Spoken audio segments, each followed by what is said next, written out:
better watch out because drugstore lately has been coming out for its throat. Hi friends, hi, thank you for watching. My name is Mia and this is my virtual vanity, a place where we both love makeup and we're quite critical of it.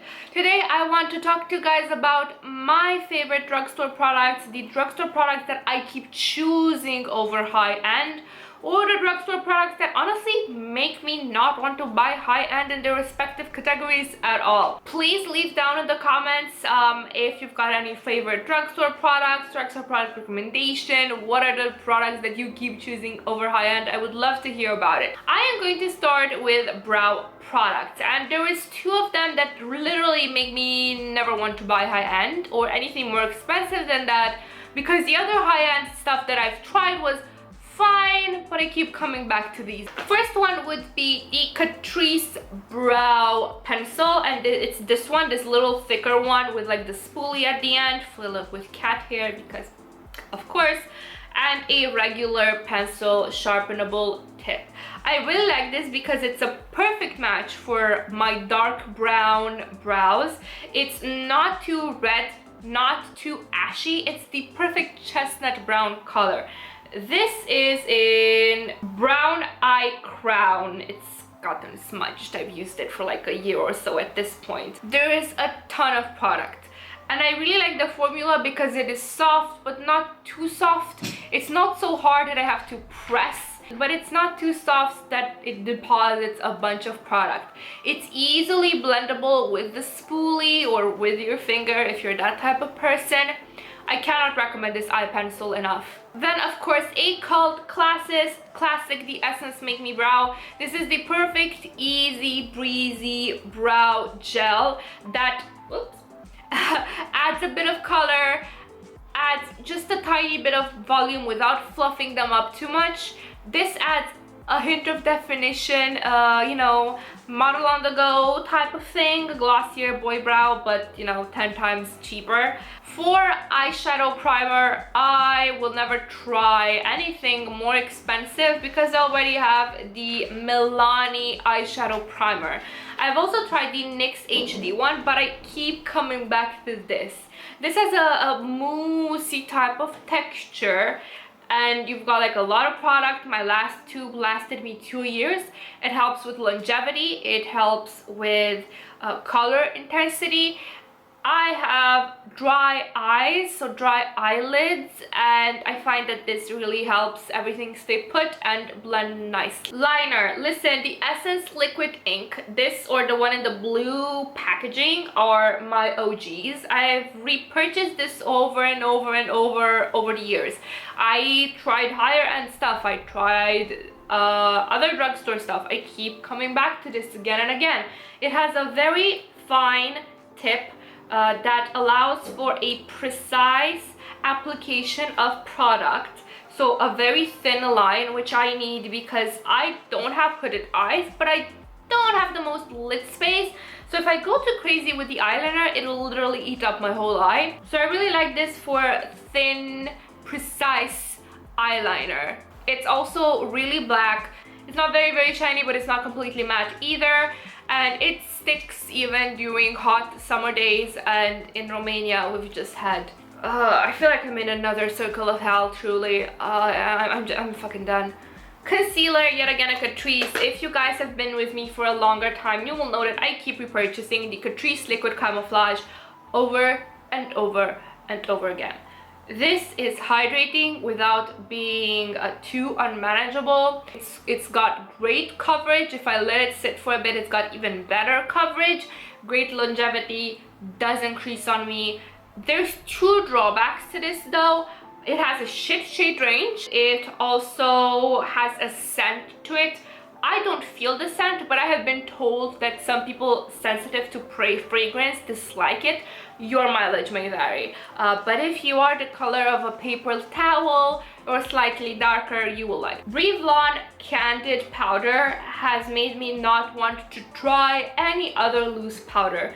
This is so soft, so finely milled. It's as if angel wings touched my face. It's slightly blurring. It's great under the eyes as well. It's great to cover like slight fine lines when I'm dehydrated. It's such a beautiful formula. It's such a beautiful powder. I can't recommend it enough.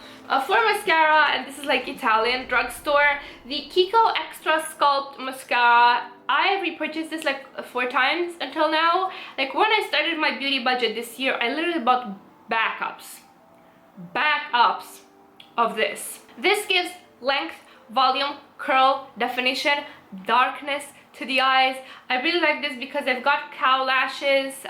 They are incredibly straight. This holds a curl with them, which is a big deal for me.